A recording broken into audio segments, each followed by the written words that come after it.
नमस्कार दोस्तों, स्वागत है important amendments of Indian constitution के दूसरे भाग में। इससे पहले एक भाग आ चुका है, उसमें हमने पहला संविधान संशोधन डिस्कस किया है। इसमें आप देख रहे होंगे चौथा और साथ में सातवां संविधान संशोधन हम डिस्कस करेंगे। तो चलिए, ये देखिए, ये चौथा है, ये सातवां है।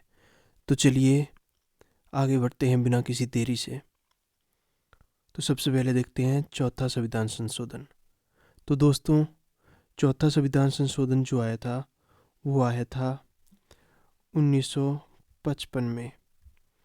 और इसका मुख्य कारण यह था इसका कारण यह था कि जो भी निजी संपत्ति का अधिग्रहण किया जा रहा था, तो उसके अंतर्गत जो भी मुआवजा दिया जा रहा था उसको अदालत की जांच के परे कर दिया था।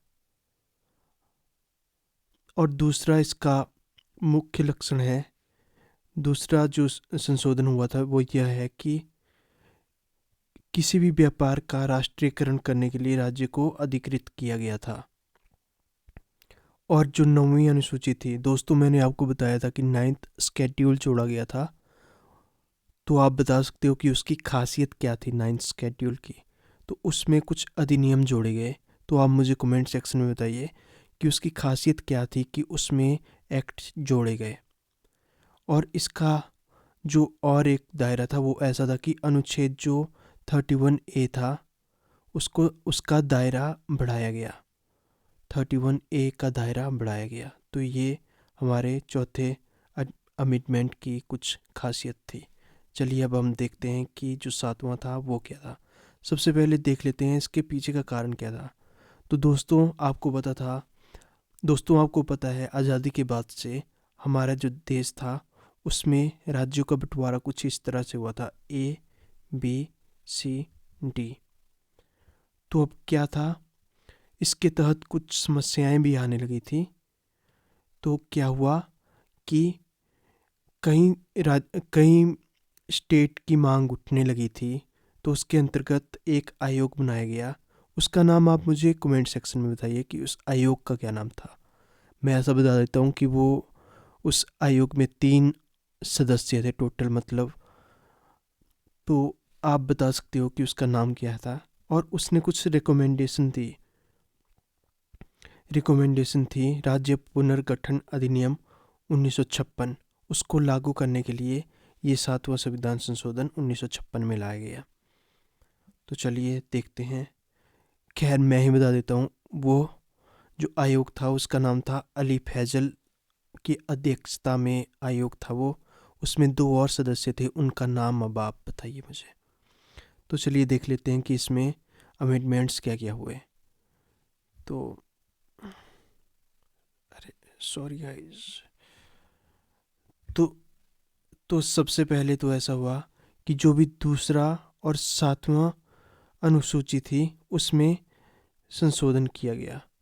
जो दूसरी और सातवां स्केड्यूल था, अब आप मुझे बताइए दूसरा और सातवां स्केड्यूल क्या है, उसमें क्या किया, संशोधन किया गया। और ये जो मैंने आपको बताया ना कि क ख ग घ ABCD जो थे, इनके स्थान पे राज्य और केंद्र शासित प्रदेश जोड़े गए। तो क्या हुआ, 14 राज्य और 6 संघ शासित प्रदेश जोड़ की स्वीकृति दी गई।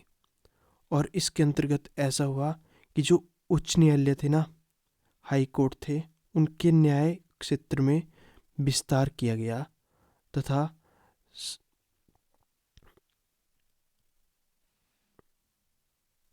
उसमें क्या किया गया, संघ शासित प्रदेशों को भी शामिल किया गया उसमें। तो इससे अगला जो इसका उपकरण था वो ऐसा, तो इससे आगे ऐसा हुआ कि 2 से 2 अधिक राज्यों के लिए एक कॉमन उच्च न्यायालय की स्थापना की व्यवस्था की गई। 2 और अधिक, आप बता सकते हो कि क्या अभी भी ऐसा है कि 2 और अधिक राज्यों के लिए एक कॉमन हाई कोर्ट हो। तो अब आप बताइए कि कौन से 2 स्टेट के लिए कॉमन हाई कोर्ट है। और आप ऐसा बताइए कि उच्च न्यायालय का जो न्याय क्षेत्र था वो संघ शासित प्रदेशों तक किया गया। तो कौन सा संघ शासित प्रदेश को कौन सा उच्च न्यायालय के अंतर्गत लाया गया है? तो इसके आगे ऐसा था कि उच्च न्यायालय में अतिरिक्त कार्यकारी न्यायाधीशों की नियुक्ति की व्यवस्था की गई। तो दोस्तों ये थे, हमने देख लिया चौथा और सातवां संविधान संशोधन। दोस्तों पहली वीडियो में थोड़ा ज़्यादा लंबी बन गई थी, लेकिन मैं आगे की और कोशिश करूँगा कि इससे भी छोटे समय में आपको चीज़ें समझाई जा सके। अगर आपको अभी तक समझ नहीं आया तो मैं इसको एक बार फिर से समझा देता हूँ। एक तो ऐसा था ABCD कैंसिल किया गया।